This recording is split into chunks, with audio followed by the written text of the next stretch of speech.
Já. Bom, pessoal, então iniciou a gravação. É... Deixa eu explicar, ela é mais assídua que alguns alunos meus, viu? Pessoal, deixa eu explicar como que vai ser a dinâmica, para vocês entenderem o que eu vou fazer aqui.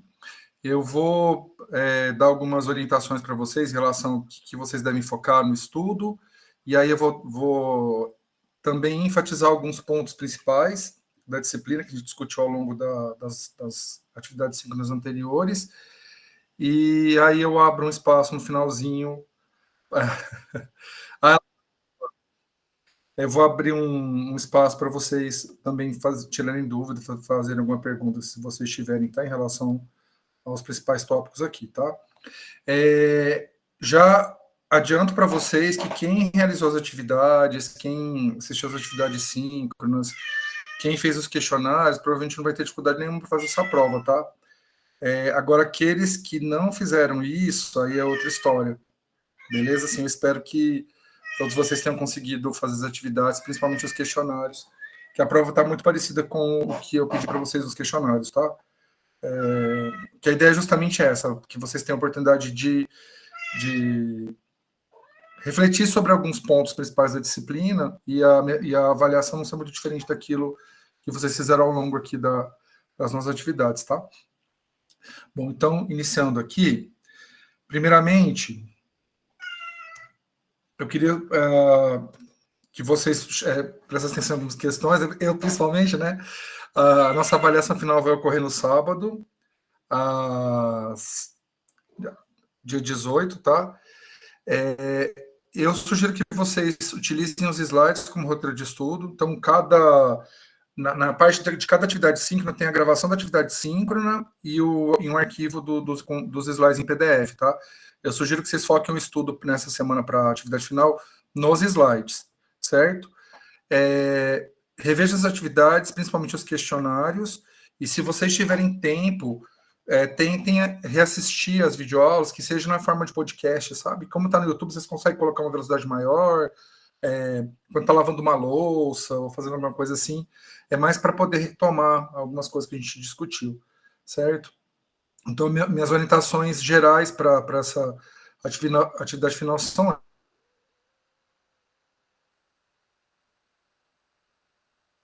essas.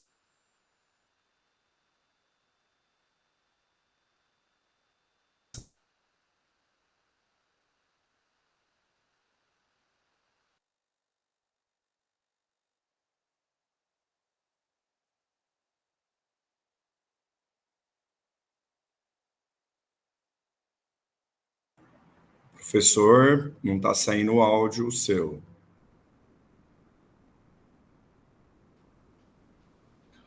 Pessoal, voltei.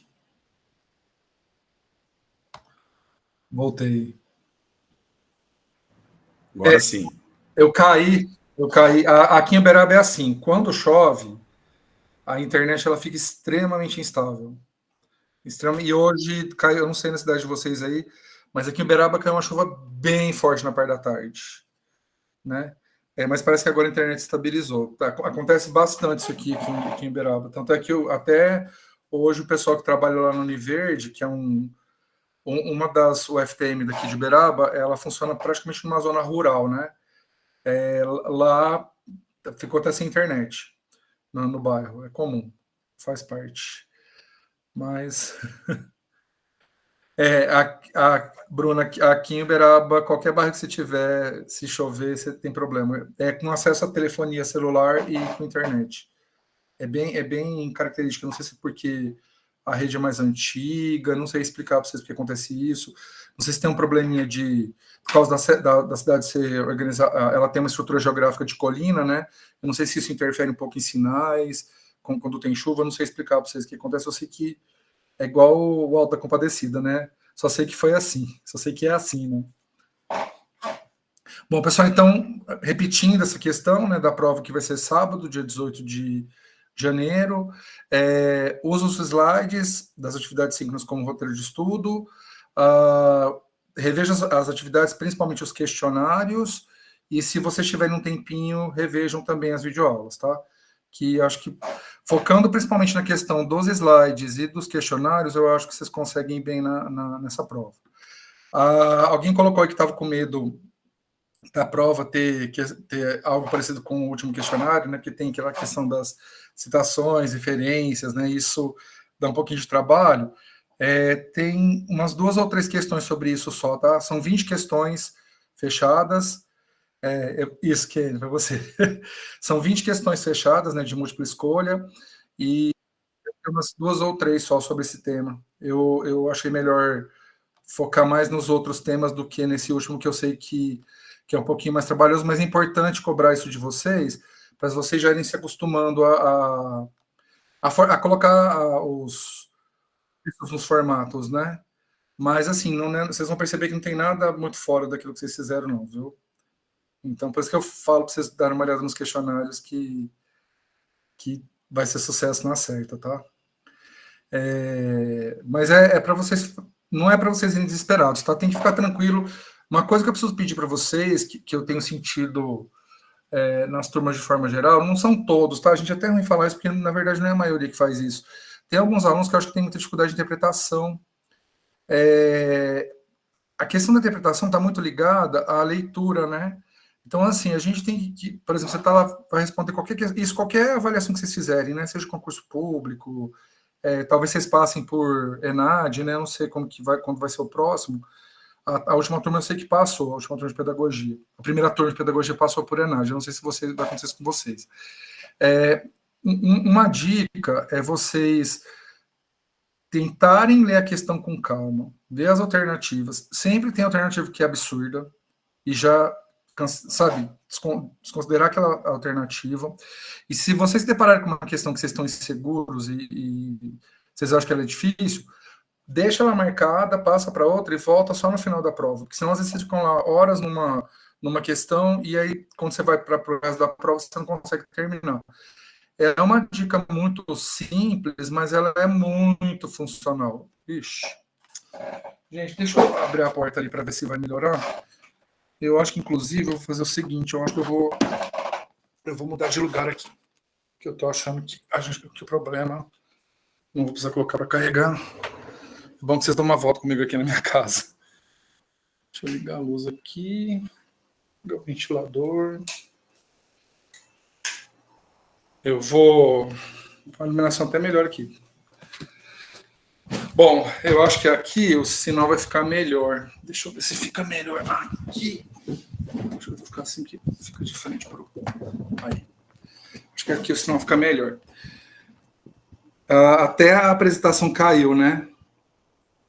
Então, Karen, não, essa norma mudou em 2023, tá? Eu até falei isso na última aula. Não tem mais essa, é só a inicial dos autores, tanto entre parênteses quanto qualquer outro momento.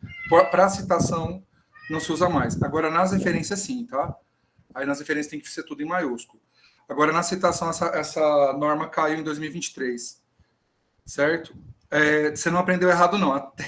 Agora, por que mudou, também não entendi, porque já estava tudo incorporado, né? Mas até os últimos TCCs que eu orientei, que o pessoal defendeu no ano... Para você ter uma ideia, a norma mudou em 2023, né? Mas até 2024 a gente usava ainda a norma antiga. Tem os TCCs dos meus orientantes do semestre passado, por exemplo, eles foram nessa norma do sobrenome maiúsculo, né? Bom, acho que agora a internet não vai cair mais, pelo que eu estou vendo aqui, o sinal está bom. A mudança é bem recente, tanto é que eu tive que atualizar até a aula da semana passada, eu tive que fazer algumas atualizações por causa dessa mudança na norma da BNT, certo? Na referência, Bruno, tem que ser tudo em maiúsculo. Então, eu vou mostrar alguns exemplos aqui na aula, vai ser na última parte da revisão, e aí eu chamo a atenção para isso, tá? Mas na citação tem que ser tudo inicial, maiúscula, e o resto do nome minúsculo, certo? Bom, pessoal, em relação à semana 1, o que vocês precisam ficar atentos? Primeiro, saber identificar esses tipos de conhecimento, tá? O conhecimento de senso comum, o conhecimento filosófico, o conhecimento científico e o teológico. Por exemplo, se tiver uma frase, vocês saberem identificar se é conhecimento de senso comum, se é científico, se é filosófico ou se é teológico.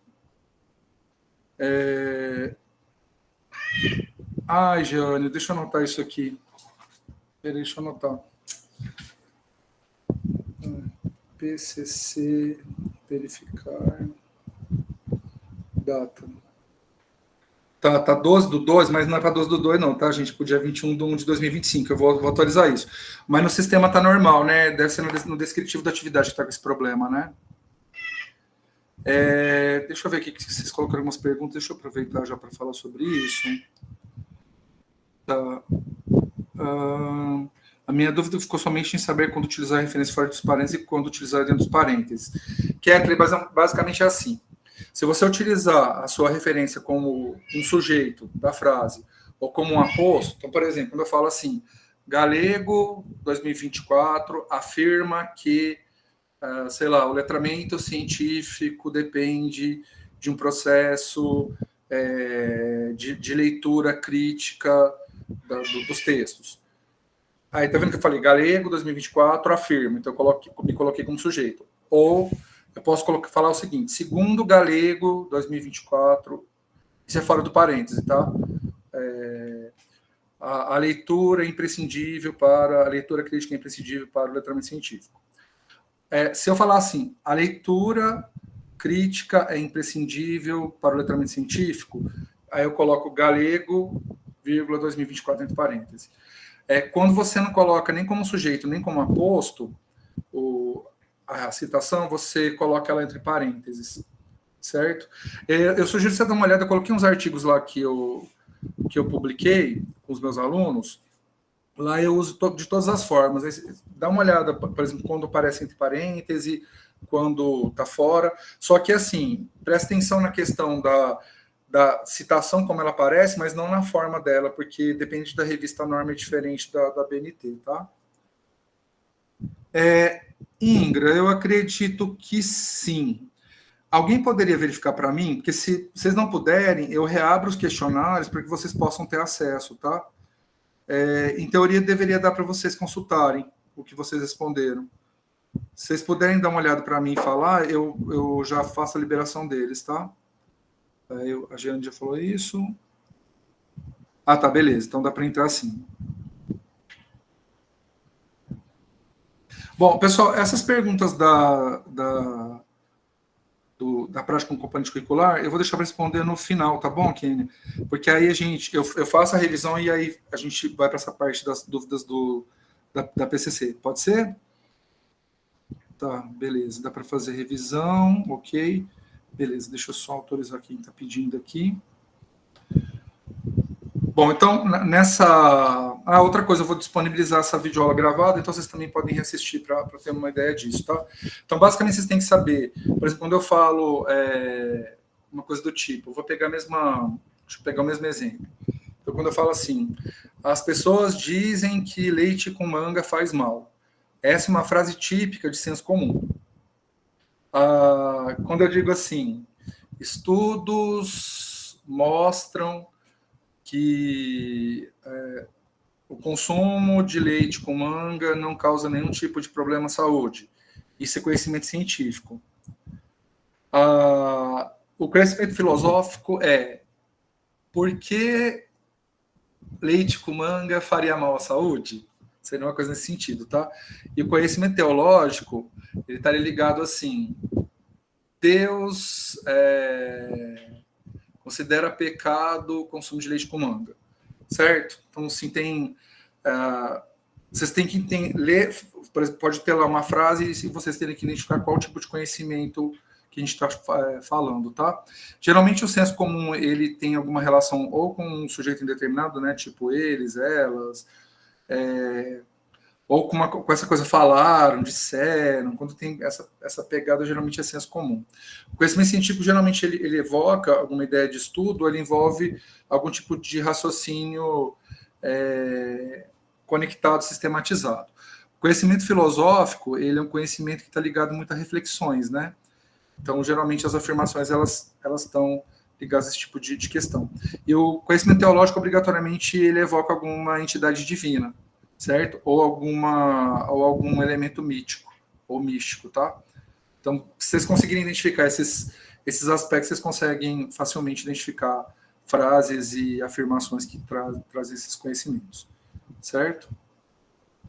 Outra coisa também, é importante vocês saberem a sequência histórica na qual o conhecimento científico ele foi evoluindo ao longo do tempo, né? Então, o conhecimento científico ele é um conhecimento sistematizado, certo? Então, quando a gente pensa na pré-história, basicamente esse conhecimento ele era sistematizado a partir de eventos que causavam medo nos nossos ancestrais. Então, por exemplo, tinha um predador. De que maneira podemos enfrentar esse predador? Construindo, por exemplo, armas. Para construir armas, você demanda algumas técnicas que envolvem uma sistematização de conhecimento.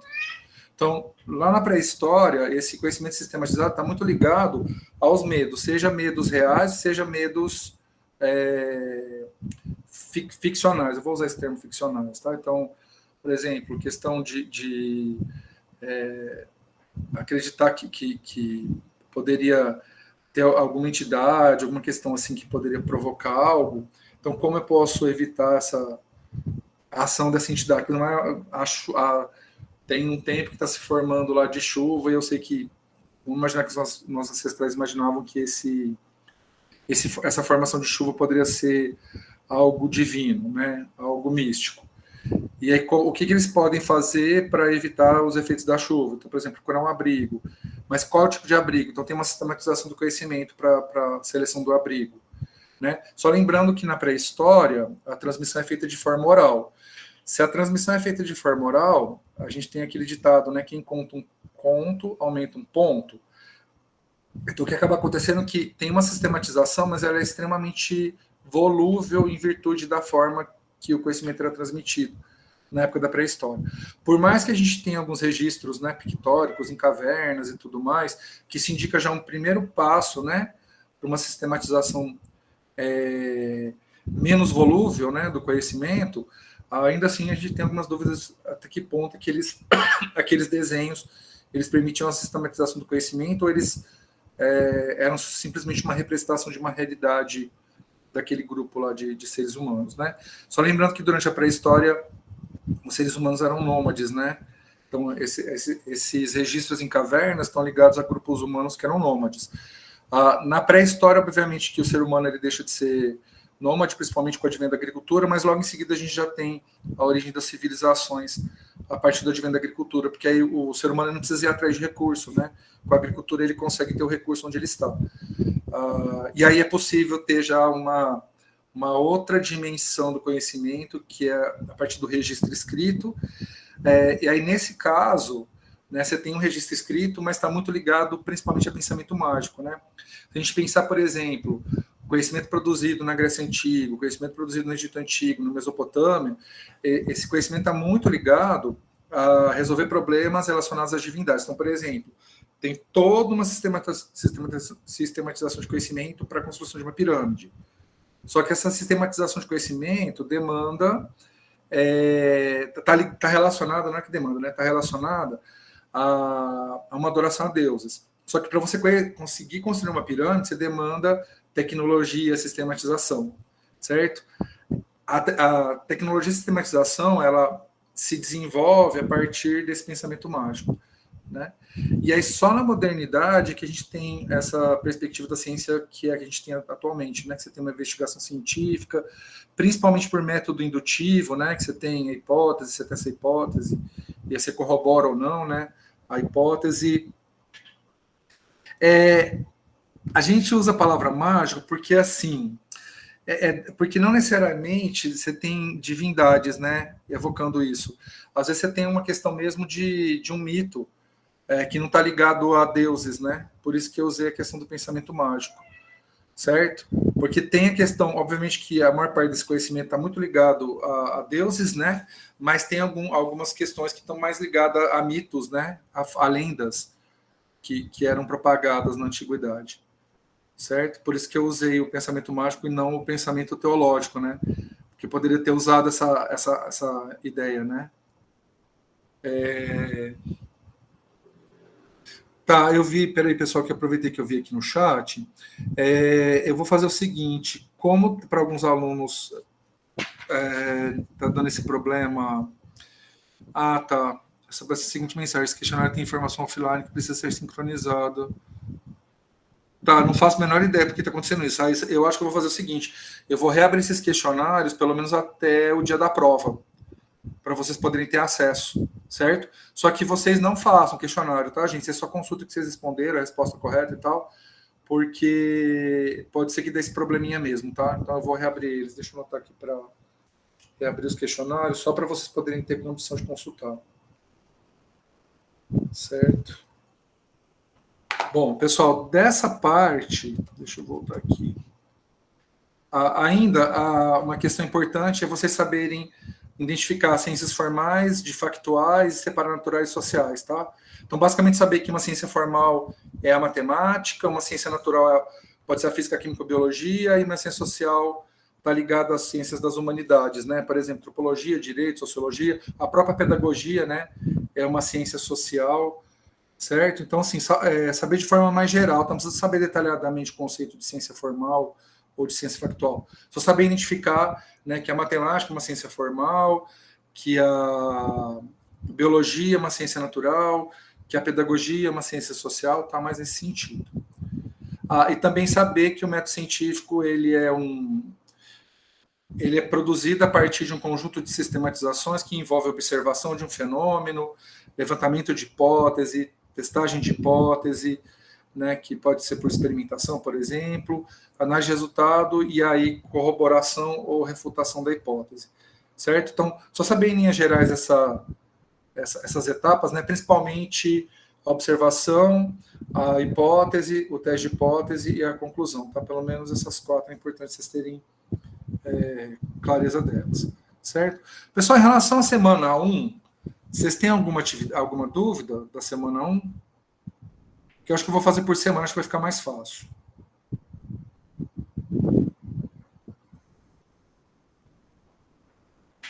Não, então eu vou passar para a semana 2, tá? Valdirene, na hora que eu chegar na semana 4, aí você coloca a sua dúvida, pode ser? Que aí a gente fica sincronizado com a questão da revisão aqui. Bom, pessoal, na semana 2, basicamente é importante vocês saberem diferenciamento dedutivo de indutivo, tá? Só lembrando que o dedutivo você tem uma observação, aí você levanta a hipótese, e no indutivo você tem a observação, levanta a hipótese e faz um teste de hipótese experimental, certo? Importante vocês saberem identificar, tá? Por exemplo, tendo um texto, saber identificar quando é método dedutivo, quando é método indutivo. Do método dialético, eu não coloquei nenhuma pergunta, tá, gente? Nadinha de perguntas sobre o método dialético, porque a gente não focou muito nele, e vocês vão ter a oportunidade de discutir mais sobre o método dialético ao longo de outras disciplinas, tá? Então, eu acho melhor não focar nele, não. Então, basicamente, saber diferenciar indutivo de dedutivo, certo? Esses conceitos aqui, fato, lei, teoria... Espera só um pouquinho, gente.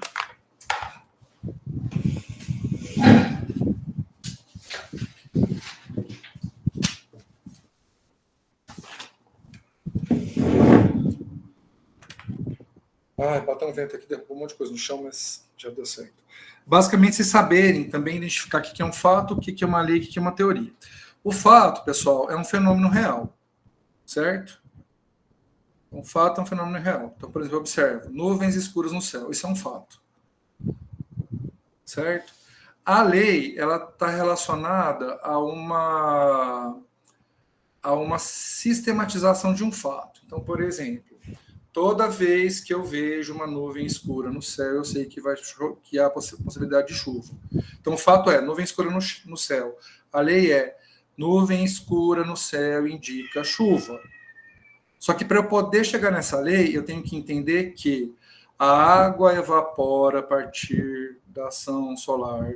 Ela se acumula na atmosfera e, a partir desse grande acúmulo dessa água, né, que foi para o estado de vapor, mas na atmosfera ela volta ao estado líquido, ela pode voltar à Terra na forma de precipitação.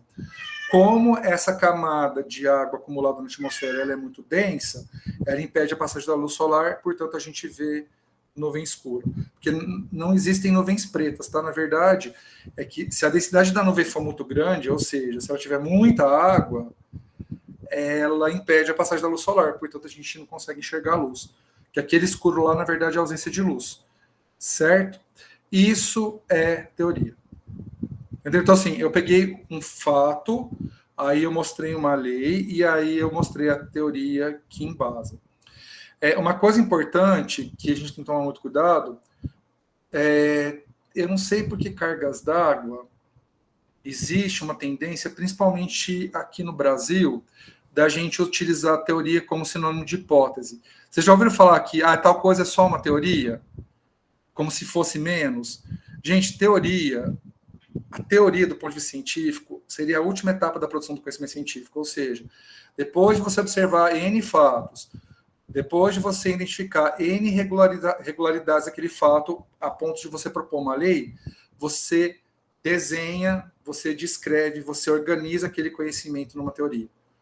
Então, quando a gente diz que é só uma teoria, na verdade, é uma blasfêmia, isso, se eu posso usar esse termo. Porque teorias, elas não são só uma teoria. Elas são um conhecimento produzido a partir de um processo muito árduo, muito longo e muito reflexivo de produção de conhecimento. Sabe? E, por exemplo, no caso, eu sou professor de evolução biológica, né? É muito comum você escutar, mas evolução é só uma teoria, como se fosse menos. Não, gente. Se é teoria, porque seria o ponto mais alto que o conhecimento científico pode chegar, certo? Exato, Kathleen. Na verdade, a lei ela é como se fosse uma regularização da teoria, certo? Então, imagina, por exemplo, que a teoria seria a Constituição Federal, e aí as leis que regulamentam as nossas ações no dia a dia, né, o Código Penal, o CLT, tarará, seriam as leis. Então, a Constituição seria a teoria, e todas essas normas de conduta, né, que regulamentam o que a gente pode e o que a gente não pode fazer, seriam as leis. Então, seria assim, o máximo dentro de um conhecimento científico é a teoria. A questão é que é muito comum o pessoal utilizar a teoria como sinônimo de hipótese, porque a hipótese ela é uma proposta, né? Então, por exemplo, quando eu olho para uma nuvem preta no céu, eu falo, pode ser que chova. Por exemplo, hoje, quando eu saí, fui lá para a Univerde, né, que é onde eu trabalho, e eu tenho uma cachorra, e a minha cachorra, se tiver chovendo, ela fica dentro de casa, ela rasga meu sofá. Só que aí eu olhei para o céu, eu vi a nuvem escura e falei, eu acho que não vai chover. Eu levantei a hipótese de que não iria chover. Me enganei completamente. O que aconteceu? A hora que eu cheguei em casa, o meu sofá estava rasgado. Um sofá que eu comprei faz 2 semanas, tá, gente? Ai. Porque eu levantei uma hipótese errada. Tá vendo? A hipótese, realmente, ela tem uma força cognitiva menor que a da teoria, né? Então, se a pessoa quiser fazer avacalhar com a teoria da evolução, ao invés de falar que a evolução é só uma teoria, o correto seria, então, falar que a evolução é só uma hipótese, né? Aí é possível refutar, porque a evolução não é só uma hipótese, porque ela tem vários achados que regulamentam, existem várias leis também que explicam, por exemplo, a lei de seleção natural, a lei da mutação, que explicam como a evolução ocorre, mas se a pessoa quer utilizar a terminologia correta para poder invalidar o conhecimento evolutivo, por exemplo, ao invés de falar que é só uma teoria, o correto seria falar que é só uma hipótese, certo?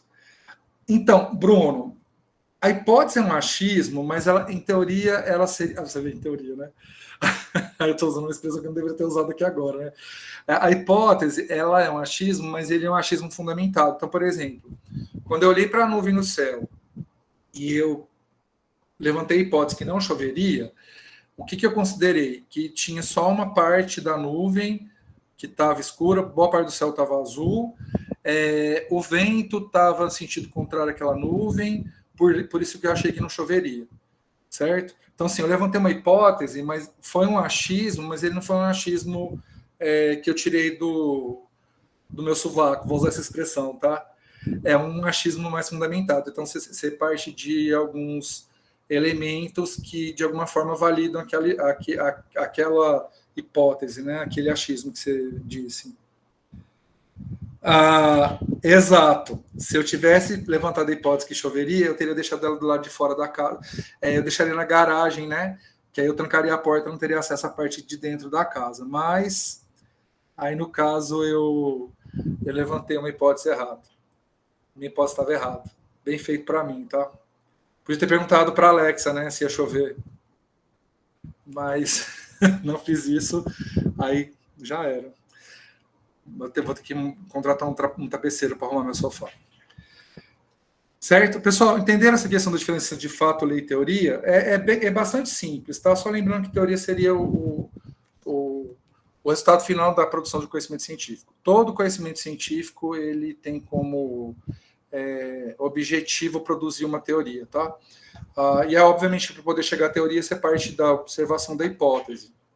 Então, a hipótese, ela é uma etapa anterior à produção do conhecimento tipo teoria, certo?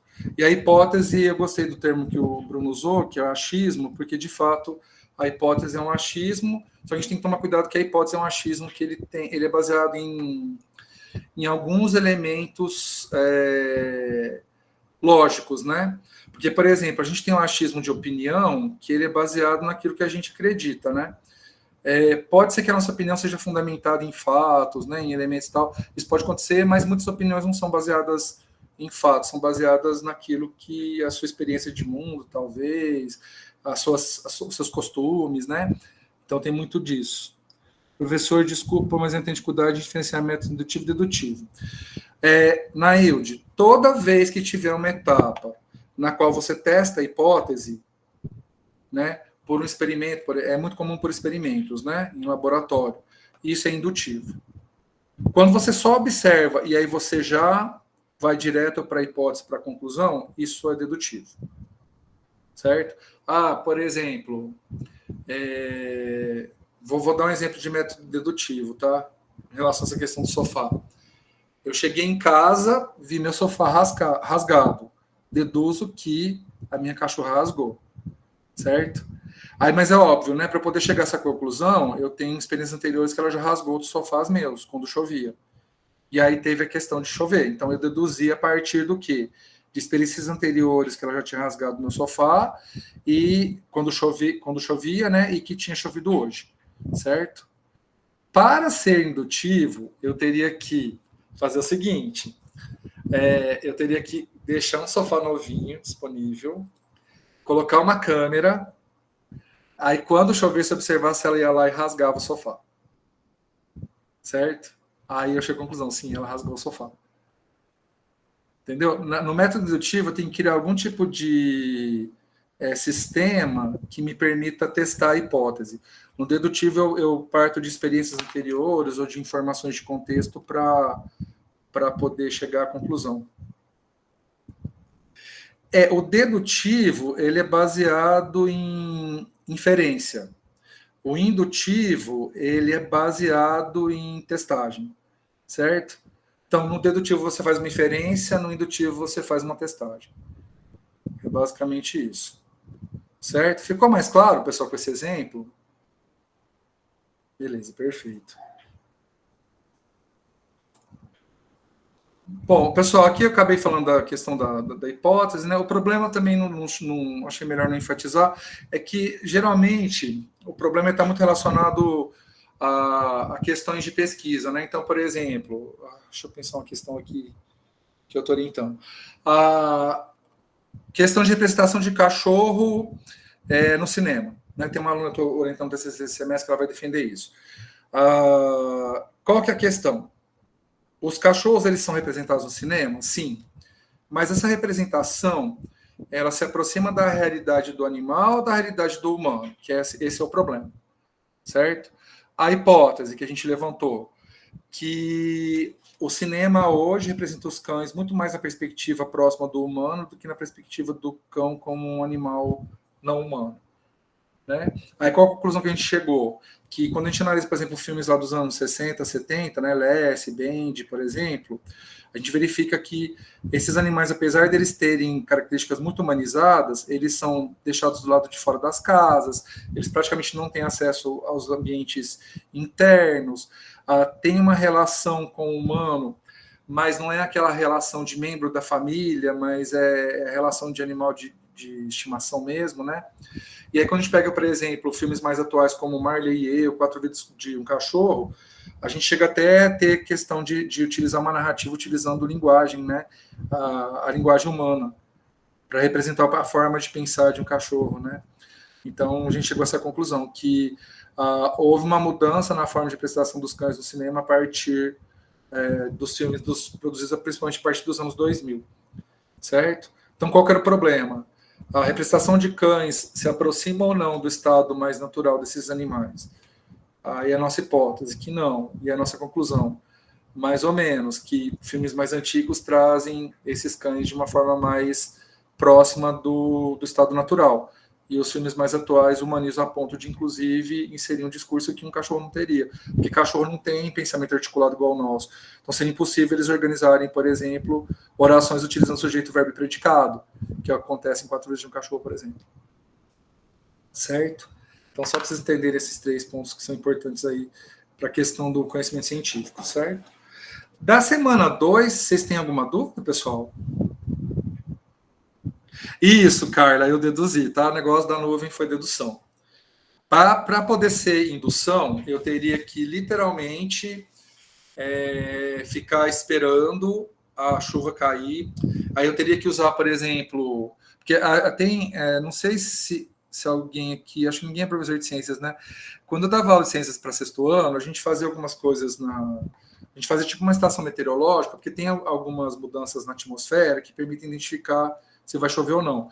Então, por exemplo, geralmente quando a pressão atmosférica diminui um pouco, tem uma tendência a chover. Se a temperatura ela muda, ela baixa bruscamente, também tende a chover. Se a umidade do ar aumenta bruscamente, também tende a chover. Então, para eu poder fazer indutivo, eu teria que ter usado, né, uma estação meteorológica e avaliar pressão atmosférica, a umidade do ar e temperatura. Aí, a partir dessas informações, eu conseguiria chegar mais próximo se chover ou não. De qualquer forma, eu teria que esperar continuar observando a nuvem e observando esses instrumentos para dizer que vai chover ou não. Certo? Isso. Teria que observar, levantar uma hipótese, testar a hipótese e concluir. Certo? Carla, só um minutinho, deixa eu responder essa pergunta da Karen, de teoria e lei. Vou pegar a evolução biológica, tá? A evolução biológica é uma teoria que explica que os organismos eles mudam ao longo do tempo. E essas mudanças que ocorrem ao longo do tempo, elas tiveram como resultado toda a biodiversidade que a gente tem na Terra atualmente, tá? Então, isso é a teoria da evolução. Para a gente poder explicar a teoria da evolução, a gente pode utilizar a lei da seleção natural, por exemplo, que dentro de uma população de organismos existem organismos diferentes e dependendo dessas diferenças, um organismo dessa população pode estar mais ou menos adaptado às variações ambientais a que aquela população está submetida. Se essas variações elas forem permitirem, né, um sucesso na sobrevivência e na reprodução, os indivíduos que têm aquelas variações tendem a se manter, senão eles tendem a ser extintos. Certo? Então, a teoria evolutiva, que explica a mudança dos organismos ao longo do tempo, apresenta como uma das leis principais a lei da seleção natural. Certo? Ficou mais claro, Karen, esse exemplo? Ok. Carla, pode perguntar.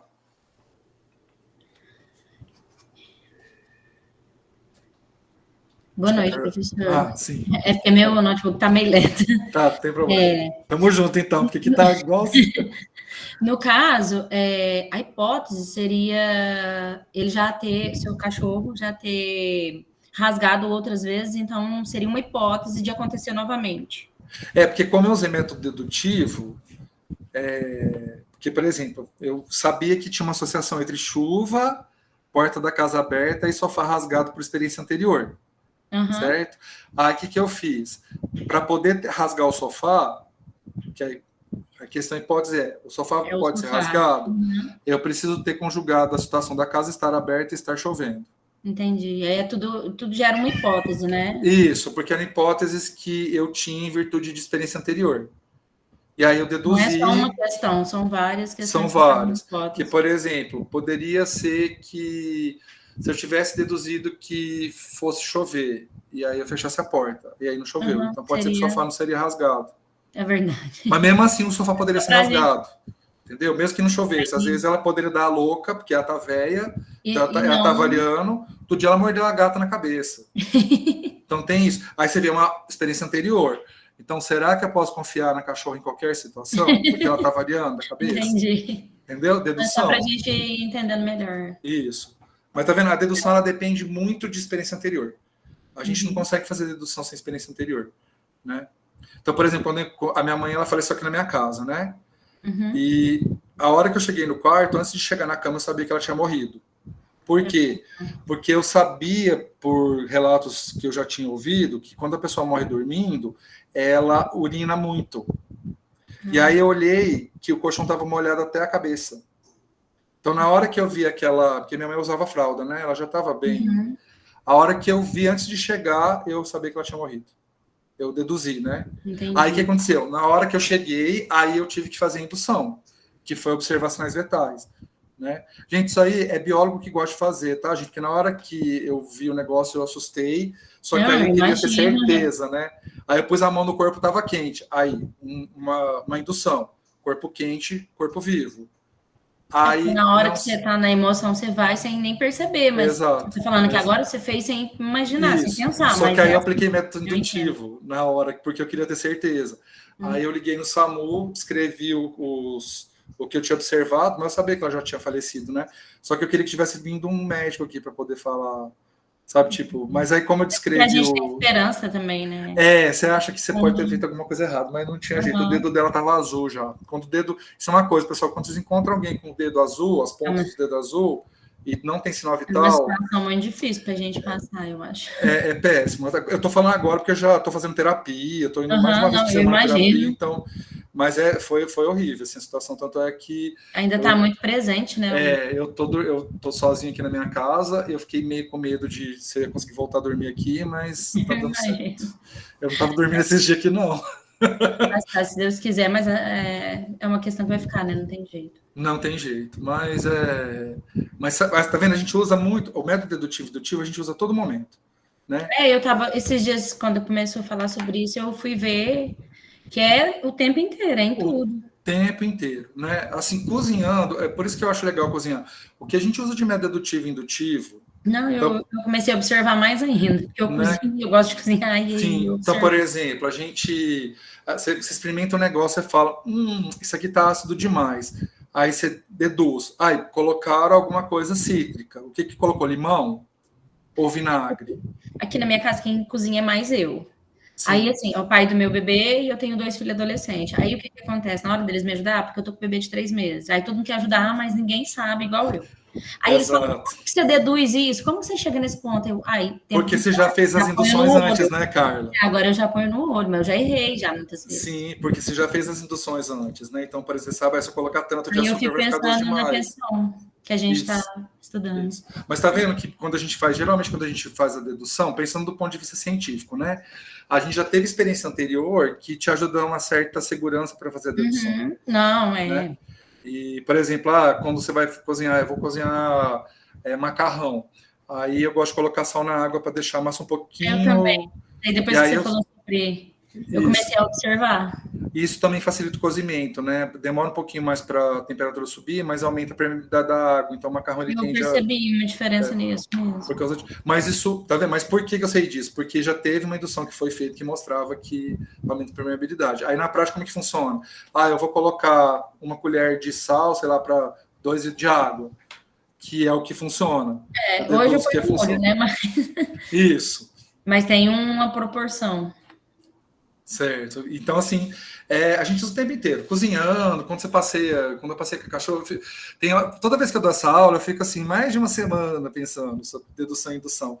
O tanto que no dia a dia, a gente, tipo, você vai no banco, por exemplo, aí você pega a senha. Por exemplo, eu faço terapia pelo plano de saúde.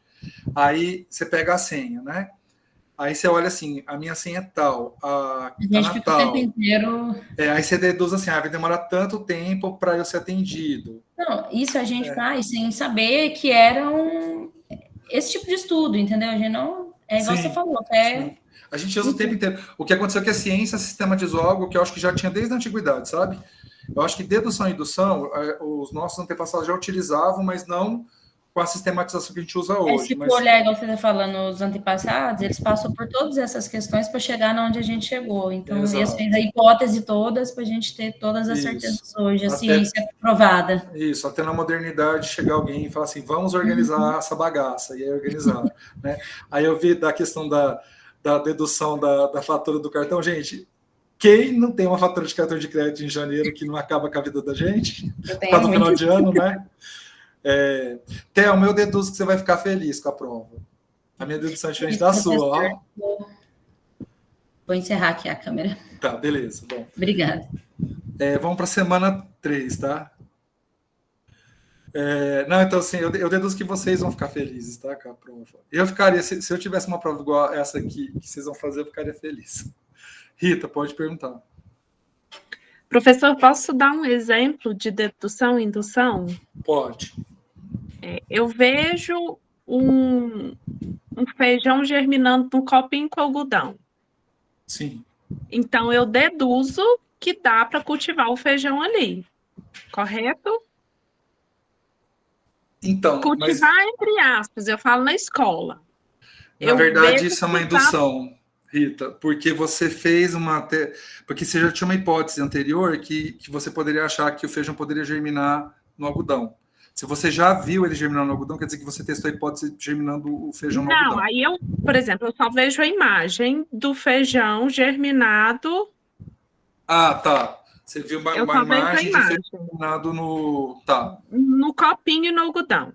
Sim. Aí eu resolvo testar. Eu pego o feijão, coloco no algodão, ponho no copinho e vou regando ele.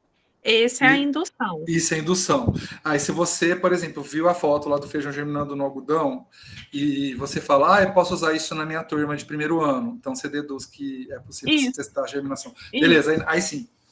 Não, tá certinho. Agora eu entendi, tá?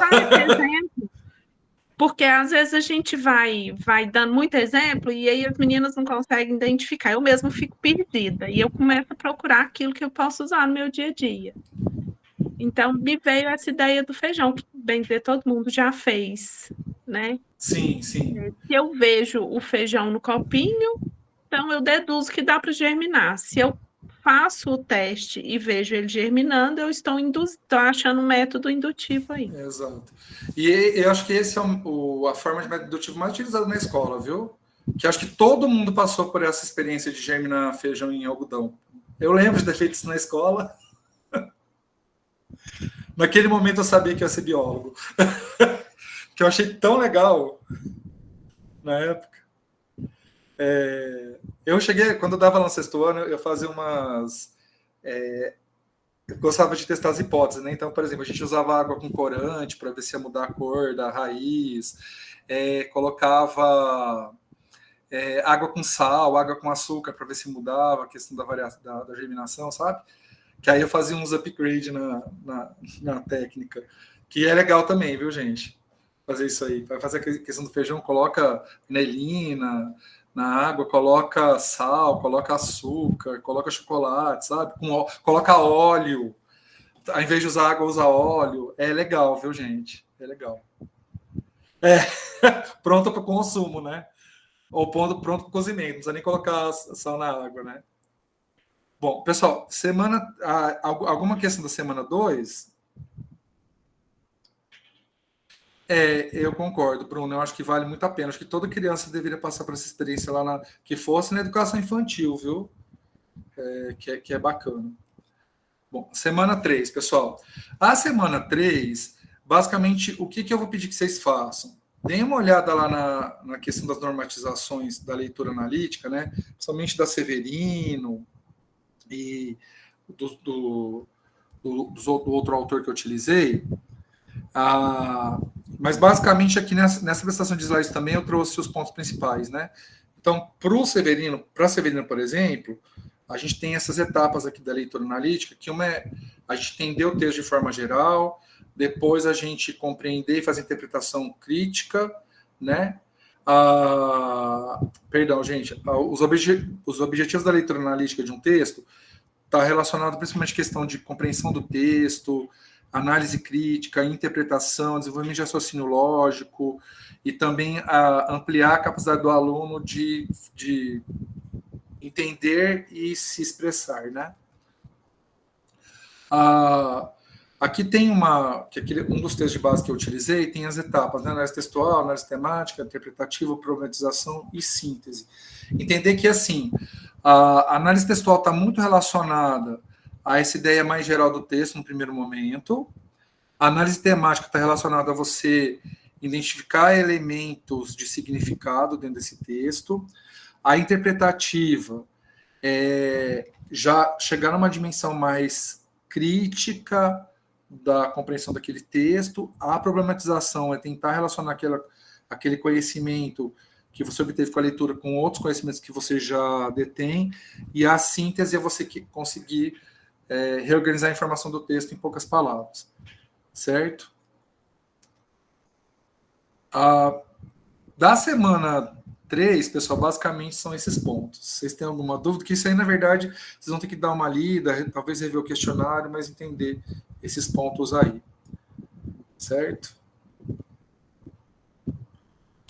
Bom, da semana 4, que eu acho que é a que mais está pegando para vocês, que é a das citações e referências, primeira coisa, vocês tentarem consultar esse manual das normas da BNT da biblioteca, que eu coloquei o PDF lá no Moodle, tá? Mas vocês têm acesso a ele também a partir do site da biblioteca, certo?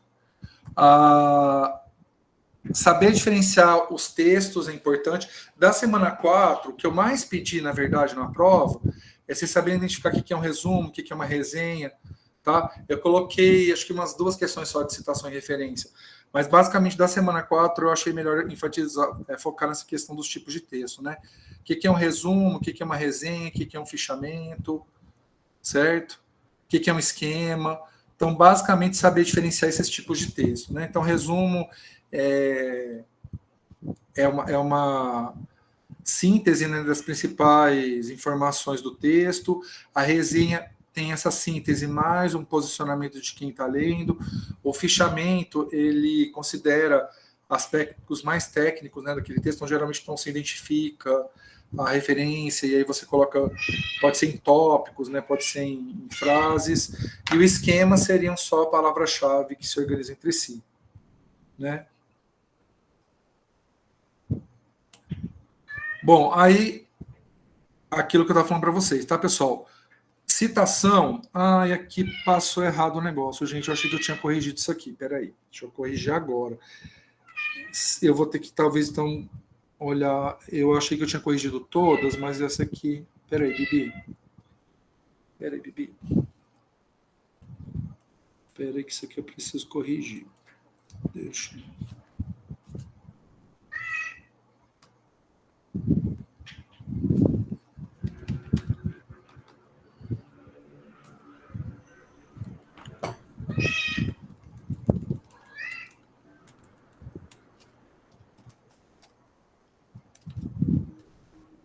Aí, corrigi.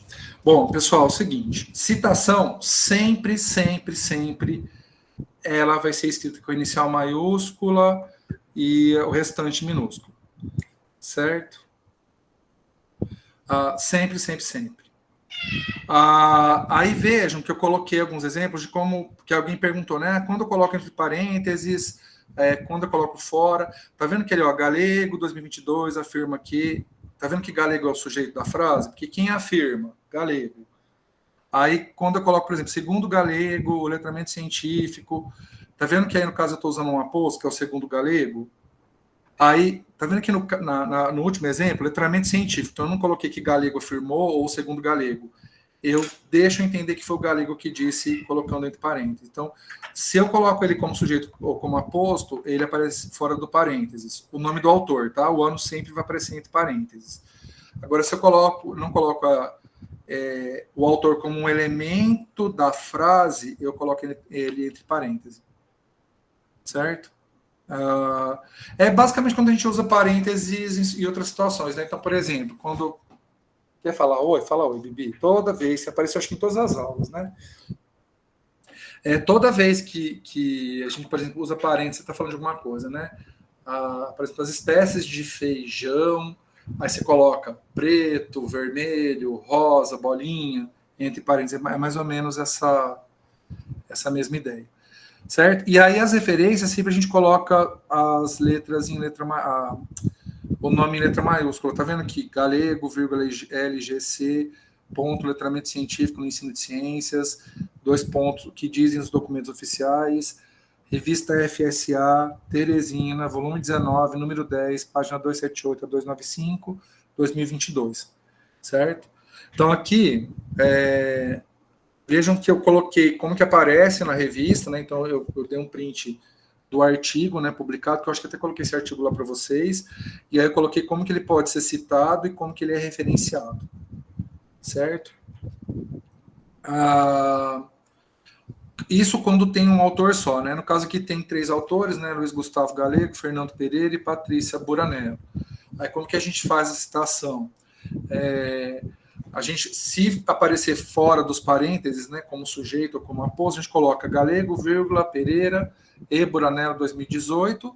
Se aparecer entre parênteses, a gente separa o nome dos 3 autores por ponto e vírgula, né? Galego, ponto e vírgula, Pereira, ponto e vírgula, Buranello 2018.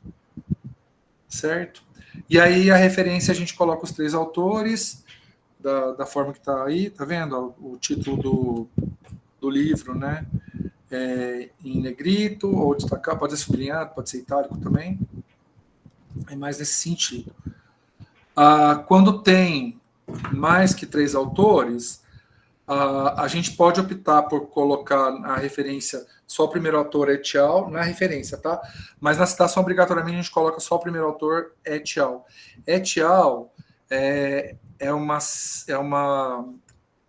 Vem do latim que significa e outros, certo? Ou e colaboradores, né? Então a gente usa no et al. Para poder substituir quando a gente tem mais que 3 autores, tá? A gente coloca só o primeiro autor. Então toda vez que vocês virem em algum lugar que tem fulano et al., significa que deve ter 4 ou mais autores, certo? E outros, né? Quem já estudou alguma outra língua neolatina, tipo francês ou italiano, vocês como usar autre, francês. Agora, italiano, eu acho que é altri, que usa, não tenho certeza, tá? Mas esse em outras línguas neolatinas, tem equivalência a outros, né? Em palavras que a gente usa para falar outros. Português perdeu, né? Português não tem esse... A gente não usa esse ao mais. Certo? Deixa eu ver, peraí. O que eu fiz aqui? Peraí, porque eu vou... Lohana, pode perguntar. Lohana.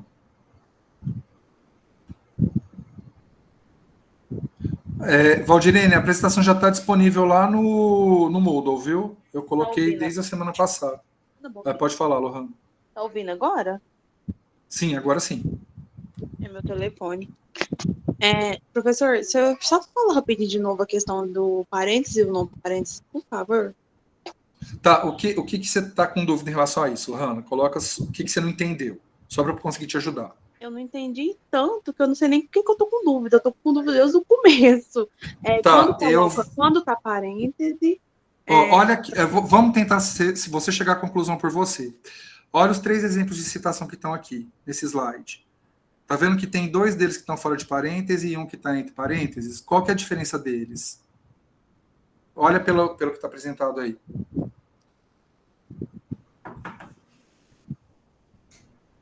Qual é a sua dedução? Vamos usar método dedutivo aí.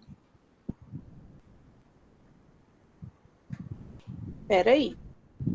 Vamos lá, que acho que fica mais fácil entender se você conseguir achar qual que é a regularidade ali.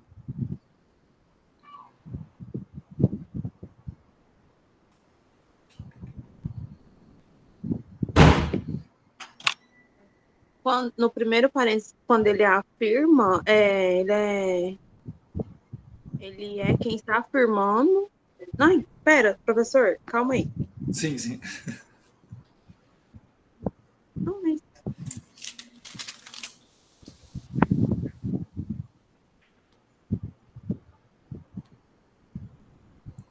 Professor, o senhor falou que quando é sujeito que fica sem...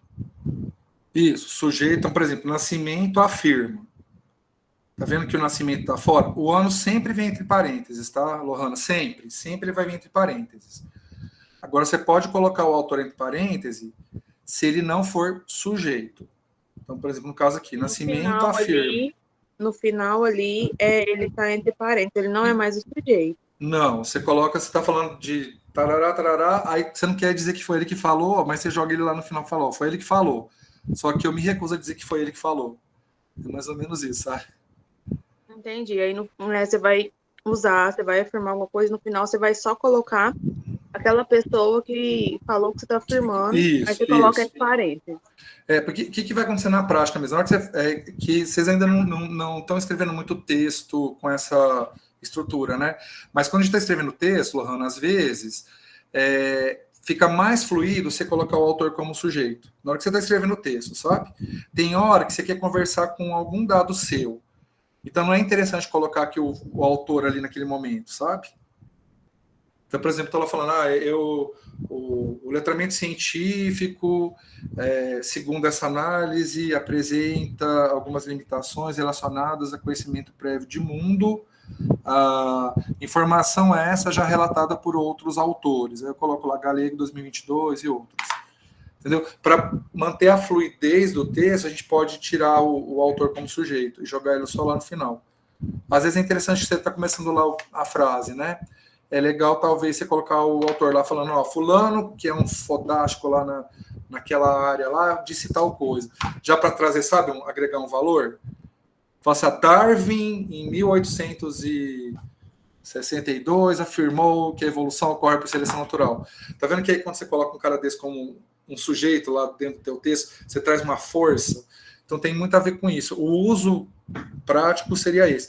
Mas o formato é basicamente, se ele for sujeito ou ele for um aposto, você coloca o autor, o ano entre parênteses. Se você colocar ele desviado, você coloca todo mundo entre parênteses.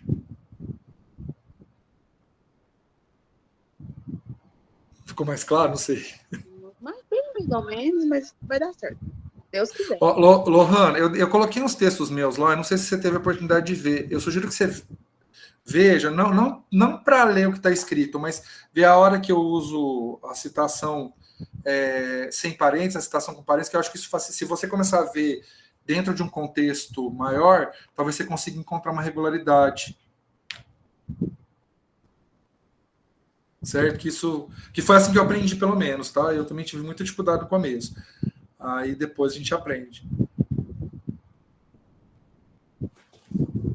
Amália, é muito confuso? Pode falar, Lohana.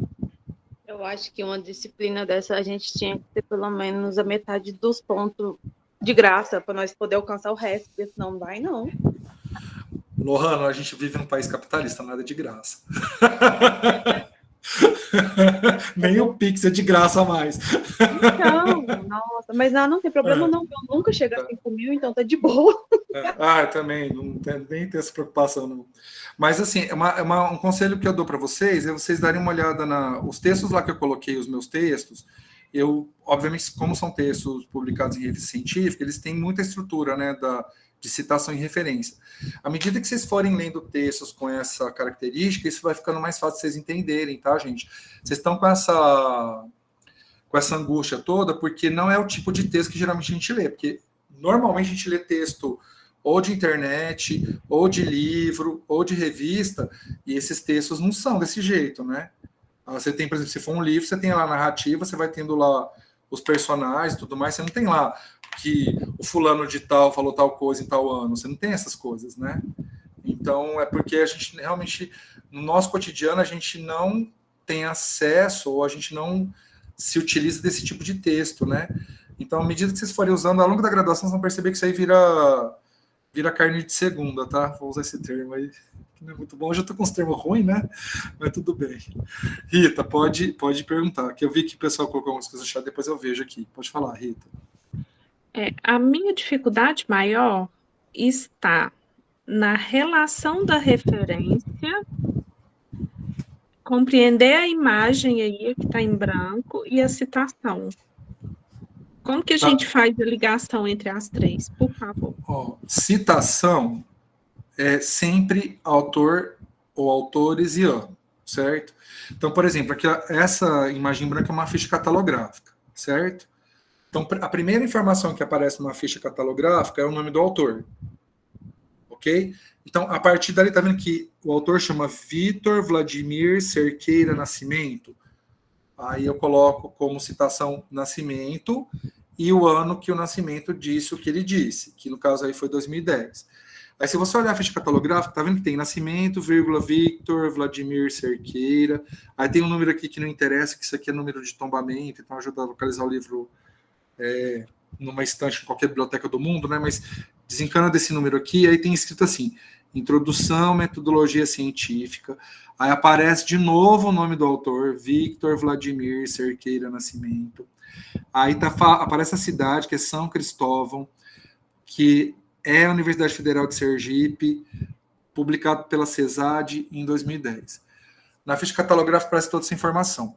Na citação vai aparecer só o sobrenome do autor e o ano, que é Nascimento 2010. Na referência eu coloco o nome do autor, Nascimento, vírgula, VWC, V de Victor, W de Vladimir, C de Cerqueira.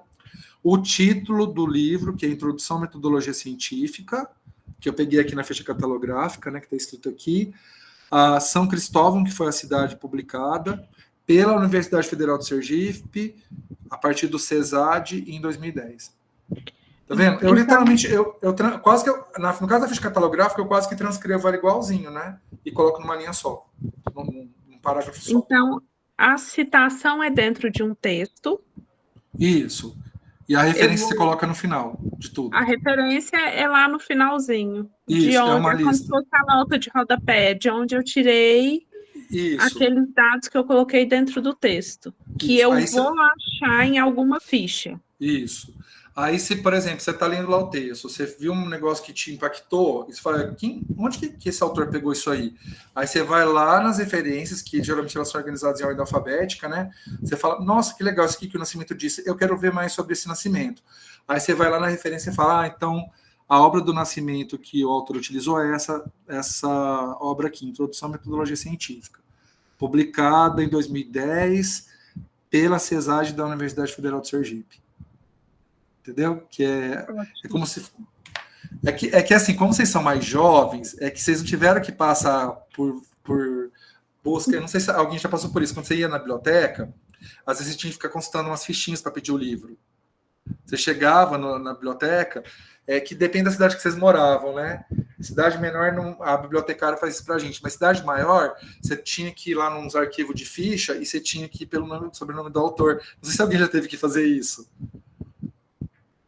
Era muito comum a gente ter que... Você queria pegar um livro, você tinha que pegar a informação, que aí você chegava para o bibliotecário e só informava qual que era a localização do livro.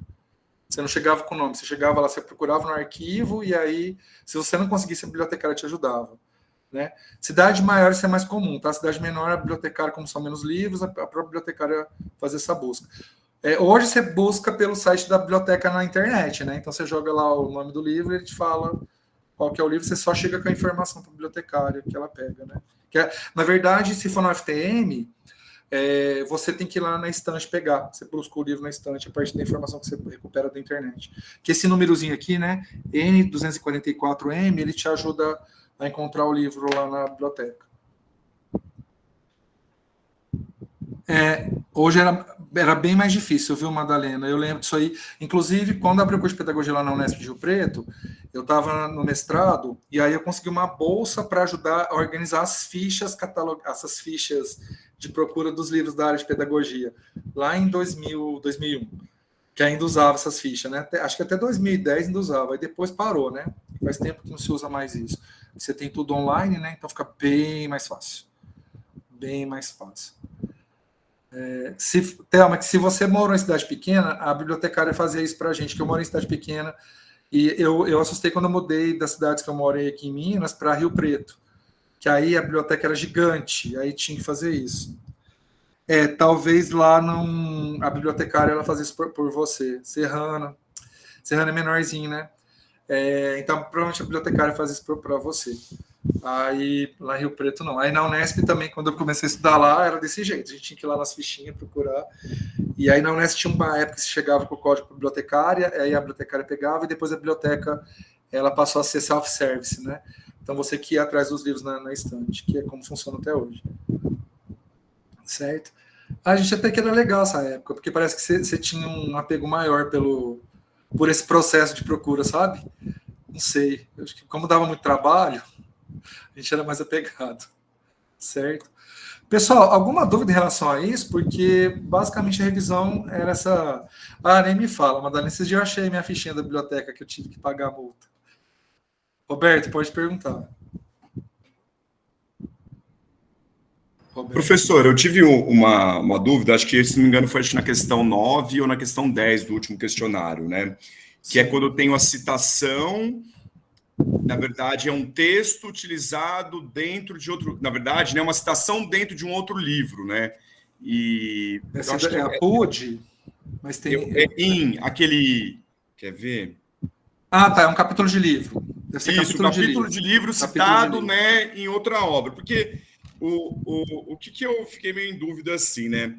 Porque em alguns casos, o negrito, por exemplo, quando é só o artigo na revista, a revista vai em negrito, certo? Isso, exato. E aí, quando é citado um capítulo, né? Aí é o nome do segundo livro que vai em negrito. É o nome do livro, isso, porque o capítulo está dentro de um livro. E aí o livro sempre é o nome do livro que vai em negrito. Só que a hora que você faz a inserção da citação, você tem que colocar os autores do capítulo. Porque às vezes o que acontece, Roberto, o autor do capítulo é um autor diferente do organizador do livro. Sim. Agora, se vem o primeiro nome de todos os autores do livro e depois o nome de novo do outro autor, né? Do cara que cita o capítulo. Na primeira você coloca do capítulo, porque você cita o capítulo, né? Uhum. E aí depois, quando você coloca aquele in, aí você coloca as informações do livro. Do livro, perfeito. Do Agora eu peguei aqui, porque essa eu quebrava a cabeça, eu estava tentando lembrar também, me formei em 2008, 2007, na verdade. Que curso que você fez, Roberto? Eu fiz Geografia na Unesp em Rio Claro. Ah, Geografia. Então você já está acostumado, porque assim, essa coisa de citar capítulo é muito da área de humanas, tá? A área de biológica você não cita capítulo. Você vai direto no livro e... Não, aí eu ficava olhando, eu falei assim, caramba, né? E essa, acho que foi essa e a anterior, a 7, se não me engano, também que eu olhava assim, eu falei assim, caramba, na minha época, como você mesmo disse na aula, né, algumas coisas mudaram, aí eu lembrei do negrito, né, na nossa época a gente não utilizava o negrito nem para revista, acho que nem para o nome do livro, né, agora tem o negrito, né. Tem o negrito. E antes você podia usar negrito, itálico ou sublinhado, aí agora eles aboliram totalmente. Era o itálico, né, que a gente utilizava, né. Sim, mas na minha opinião fica até mais elegante, só que tem um problema, quando você trabalha com a área de biologia, obrigatoriamente você tem que usar itálico para nome de espécie e de gênero. E aí, eu acho que mesmo na área de geografia tem algumas palavras que você é obrigado a usar também, né? O itálico, se eu não me engano. Quando é palavra que não tem tradução no português, tem umas coisas assim. Que eu lembro no curso de letras também que tinha algumas coisas que eu era obrigado a usar o itálico para poder fazer referência aos estrangeirismos, né? Que é bastante... Que é estrangeiro, tem que estar no itálico. Isso. E aí na biologia você usa tanto para estrangeirismo, que tem demais... quanto para nome de espécie e gênero. Então, assim, eu acho muito mais elegante ver a citação em itálico do que negrito. Eu acho que negrito é muito... Destaca, né? Negrito destaca, mas o itálico, eu ficava olhando e falei, caramba, mas aí eu não lembro. Mas essa eu tive um pouco de dúvida nessa última aí. Não, e o pior é que, assim, na prática, quando você vai publicar em revista, muitas revistas não exigem que você... realce o nome da revista e o capítulo e o nome do livro. Muitas revistas não exigem isso. Então, assim, de aprende um negócio, aí na hora que você vai para o dia a dia, você tem que ficar pensando tudo de novo. Então, assim, eu vejo o pessoal aqui sofrendo, pensando na BNT, mas a hora que você começa a escrever artigo, você tem que adequar cada norma a cada revista. Então, assim, tudo que você aprende da BNT não vale nada. Depois. É muito triste. Mas obrigado, viu, professor? Tá, tranquilo.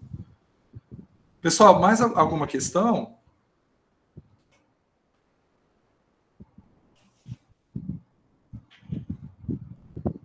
Tá, Raíssa, eu vou reabrir os questionários todos para vocês, tá? Para ter certeza que vocês vão ter acesso para poder estudar, tá? Eu vou abrir até assim que acabar a atividade síncrona aqui, eu já libero eles todos. Beleza? Deixa eu ver aqui. Oi, Luciana, pode falar. Que as questões...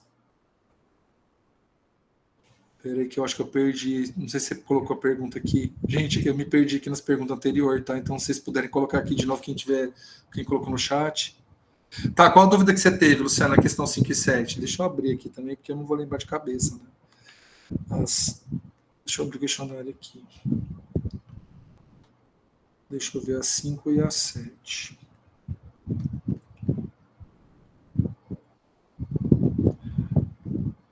Tá, 5. Referência bibliográfica seguida corretamente citada segundo as normas. Torres Portes.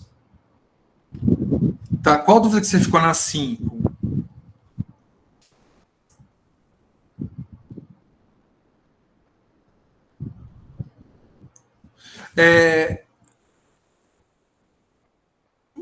Maria Clara, vai cair umas 2 ou 3 questões, tá? Sobre essa questão de citação e referência. Luciana, naquela questão, por exemplo, aqui, dessa questão 5, você tem ali a citação de um capítulo de livro, tá? Que o capítulo foi escrito pelo Torres, MM, Portes, MF, certo? Para citar isso aí, você vai ter que ter Torres e Portes, 2017. O Torres e Portes, quando a gente faz essa citação, ele obrigatoriamente tem que aparecer em letras minúsculas. A única alternativa, que eu acho que muda a alternativa para vocês, a única alternativa que responde essa pergunta é a que tem Torres, ponto e vírgula, Portes, entre parênteses, 2017, certo? Não tem nenhuma outra que você tenha essa mesma configuração de alternativa. Agora, a 7, deixa eu ver aqui qual que foi da 7. A 7, deixa eu ver aqui, é um artigo de uma revista, tá? Que os autores são Parsons, Warburton, Woods Ballard, Hughes, Johnston. Então, são mais de 3 autores, né? Se são mais de 3 autores, você tem que colocar et al., certo? Colocar o primeiro autor, que é Parsons, et al. Das opções que tem aqui, só tem 2 possibilidades. Na verdade, tem 3 possibilidades, né? 2 delas você descarta porque o sobrenome está escrito em maiúsculo, que é Parsons et al. 2017. A única que atende é a que tem Parsons et al. Escrito em letra minúscula. Certo? Beleza, ficou mais claro? O professor, mas tem uma que está não, mas aí está o EC, né? Essa aí também fiquei em dúvida, tá? Isso, porque você não coloca... Isso, é porque você não coloca as iniciais mesmo. Perfeito. Não, beleza. São sempre 20 questões de múltipla escolha, viu, gente? Essa atividade final. A número 5 é uma referência. Então, se for... Deixa eu confirmar aqui, acabei de falar, mas a memória está ruim demais. Deixa eu ver aqui. Então, você tem uma referência que você tem que fazer uma citação, por isso que é letra minúscula, tá, Bruno? Ela é uma... Ali você tem a referência e você tem que fazer a citação a partir da referência. Certo? Tanto é que a referência está com letra maiúscula. Agora, a pergunta é qual citação que atende. Aí só tem uma resposta que é Torres, ponto e vírgula, Portes, entre parênteses, 2017. A Márcia e a Thelma levantaram a mão, pelo que parece que para mim, parece que a Márcia levantou primeiro. Pode falar, Márcia.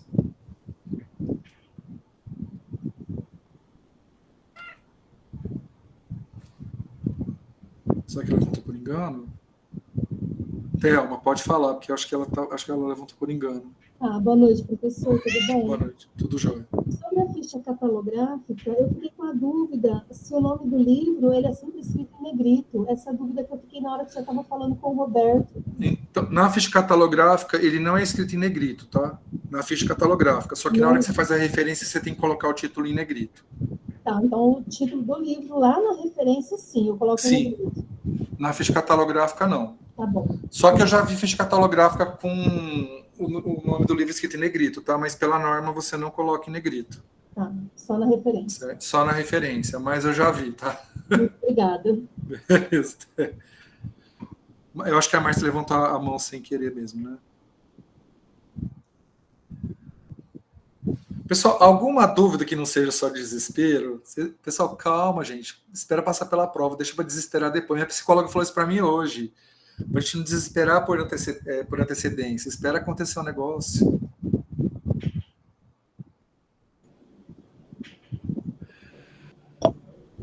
Pode falar, Thelma. Posso fazer outra pergunta? Pode, claro.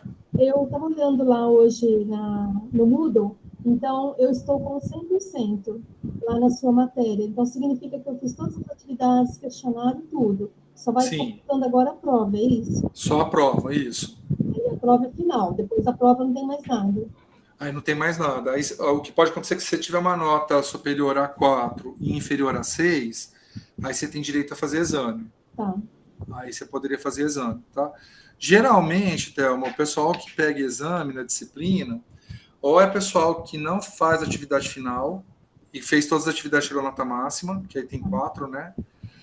Ou é alguém que vai muito mal na atividade final, que às vezes acontece. E assim, o percentual, pessoal, é menos de 1%, tá? Que assim, que é ir mal, é o pessoal tirar abaixo de 3, abaixo de 4. É muito difícil, tá? O pessoal ir tão mal assim, mas às vezes tem uma outra pessoa que eu acho que vai por... Eu lembro de uma pessoa que, por exemplo, assinalou a alternativa A em todas as questões, ou seja, a pessoa não leu. Ela jogou no Tigrinho, né? E aí não tem o que fazer, né, gente? Que se vocês fizerem isso, a chance é de... Se pegar só a probabilidade simples, como você tem 5 alternativas, se você optar por uma só, você tem uma probabilidade de tirar 2 na prova. Se você der sorte ainda, tá? Daquela alternativa ela ser usada 20% das vezes. Tá, joia. Não é inteligente fazer isso. Tá bom, muito obrigada. Boa sorte para todo mundo. Vai dar certo, vai dar certo. Obrigada. Bruno, qual é a dúvida que você tem em relação à questão da semana 3? Ó, eu sugiro que você faça o seguinte, aquele esqueminha que eu coloquei na... Deixa eu abrir de novo aqui a revisão. Eu sugiro que você dê uma olhada nesse esquema aqui, ó. Peraí, deixa eu voltar lá.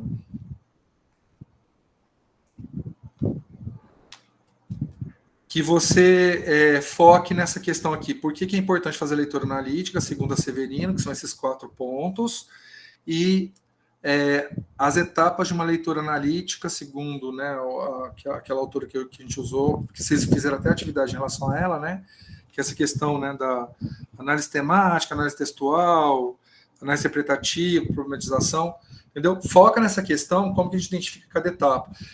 Só a partir desses 2 slides, acho que você já consegue responder as questões da prova que tem, certo? E aí, reveja também o questionário da semana 3, que vai tá bem parecido, tá? É mais nesse sentido. Então, eu posso pedir para vocês, por exemplo, a etapa, e para você identificar, por exemplo, se a gente tem uma identificação de tema, problema, tese, qual a etapa, que seria a análise temática, e assim por diante, certo? Aí, nós temos que entregar tudo até a última semana, até o dia 18.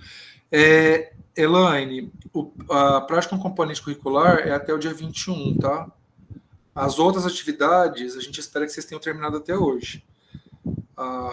Porque, na verdade, era até semana passada e dessa última semana seria até hoje. Os slides, eles estão... Toda vez que você entra dentro das semanas, Luciana, você tem lá a atividade 5. Dentro da atividade 5 tem o slide. E aí aqui, tá, o slide da aula de hoje está na parte de revisão da semana 5. Certo?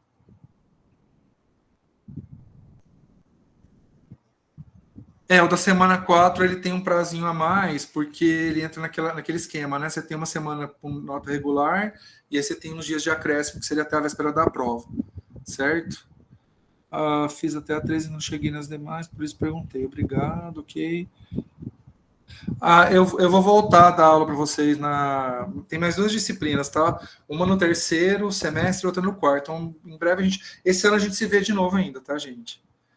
E vocês vão ver que as disciplinas são até mais legais que essa. Essa aqui, acho que é das três que eu me disse na pedagogia, ela é menos legal. E eu gosto pra caramba, tá? Essa disciplina. Mas das três, eu acho que essa aqui é a menos legal. A que eu mais gosto é a didática, tá? Que é a última, que vocês não falam comigo. Mas a próxima também eu gosto bastante, que é de questões étnico e culturais. Muito legal. Certo? Semana que vem a gente vai fazer a revisão da prova. Beleza? Pessoal, mais alguma dúvida? A Márcia levantou a mão, mas acho que a Márcia levantou por engano mesmo, né, gente?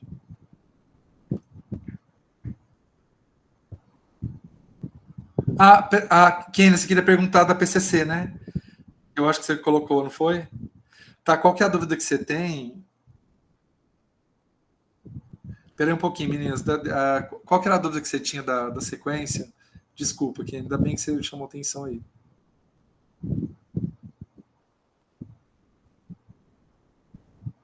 Não, você não precisa colocar data em cada aula. Você pode colocar aula 1, aula 2, ou semana 1, semana 2, semana 3. Não precisa colocar data, tá? Porque aí, em teoria, você pode realizar em qualquer momento. Só identifica na sequência, né? Primeira, segunda, terceira semana, primeira, segunda, terceira aula. Não precisa colocar data.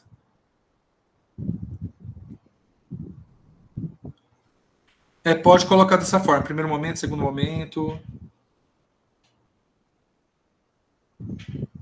Pode ser por momento. E, Madalena, se você conseguir relacionar, por exemplo, com o método receita, dá para relacionar com o método dedutivo e indutivo, né? Pode, daria.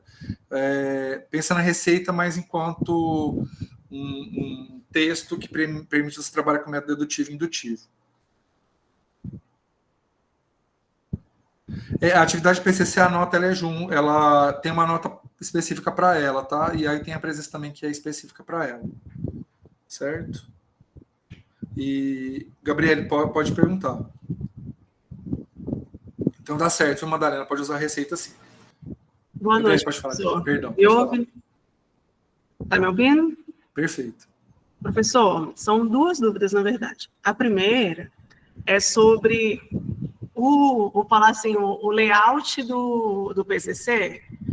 A gente vai colocar exatamente o que está no enunciado, ou então, quando eu leio lá o texto sugerido do Guedes, ele fala sobre o BNCC, ele fala sobre atividade, método de avaliação, finalização da sequência. Eu quero saber se eu uso o modelo do Guedes ou só o que você está solicitando no enunciado. Você pode usar qualquer um dos dois, tá, Gabriele? Como se sentir mais confortável. Você já está, porque esse outro, né, esse outro modelo do Guedes, ele já é um pouquinho mais complexo. Se sentir confortável em seguir ele, pode ficar à vontade, tá? É bom que você já vai antecipar algumas coisas aí no futuro do curso. Entendi. E minha outra pergunta, que não ficou muito claro para mim, quando eu olho lá no livro de notas, o PCC está valendo 8, está com peso 8. Então, significa que a prova que a gente vai fazer sábado está dentro dos 20 pontos restantes? Na verdade, a prova é peso 60. A prova é 60. E o PCC, de onde saiu esse 8? Porque você tem 40 pontos que você distribui ao longo das atividades. Desses 40 pontos, 8 pontos que faz referência a PCC. Ah, tá. São 8 entendeu? Pontos. Tá. Se você somar cada parcial, você vai ver que, assim, cada semana, cada atividade valia 4, né? Tirando a semana passada, que a atividade valia 8. Então, você tem lá, são 5 semanas, com no máximo 8 pontos distribuídos. Então, 5 vezes 8, 40. Aí, como o PCC é uma atividade só na semana, então, vale 8. Ah, entendi. Entendeu? É pouquíssimo. Perto do total. Eu tinha levado em consideração que era 80%. Não, é 8%, na verdade. Tá bom, então. Obrigado, professor. Tá ok. Se for da semana... Eu posso falar com os tutores para considerar a nota total, tá, gente? Para a atividade da última semana da PCC, tá? Inclusive, acho que eu vou até mudar lá para deixar o prazo até dia 17. Beleza? Não, a PCC é até dia 21, tá? Agora, a atividade dessa semana é o questionário, viu, gente?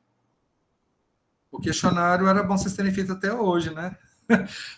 Dá para vocês fazerem até o dia 17, mas aí pode ser considerada a nota cheia, tá? Não precisa nem avisar os tutores que como é automático, são eles que corrigem, certo? Da semana 4 é o questionário de 10 questões. Então, a atividade é Meire ou Mari? É o questionário com 10 questões. Certo? Eu achei melhor, quando a gente retornasse lá das festividades de final de ano, não ficar sobrecarregando muito vocês, tá? Por isso que eu achei melhor deixar só a PCC e uma semana e os questionário com 10 perguntas na outra. Ah, beleza. Porque eu tive uma professora que escrevia o nome igual ao seu, a gente chamava ela de Meire. A professora não fez atividade de ilustração sobre método científico. Leonara, entre em contato com o tutor, com a tutora, pede para ele falar comigo para eu reabrir para você poder fazer, tá? Pessoal, se tem mais alguém que perdeu alguma das atividades e tem interesse em refazer, eu vou pedir para vocês entrarem em contato com o tutor, que aí eles falam comigo e eu dou um prazinho para vocês poderem postar. Tá bom? Vale nota, vale 8, tá? 8%.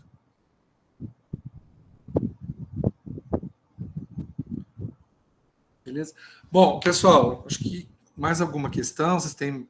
A gente pode encerrar por hora. Professor. Oi, pode falar, Luciano. Boa noite. Eu perdi a semana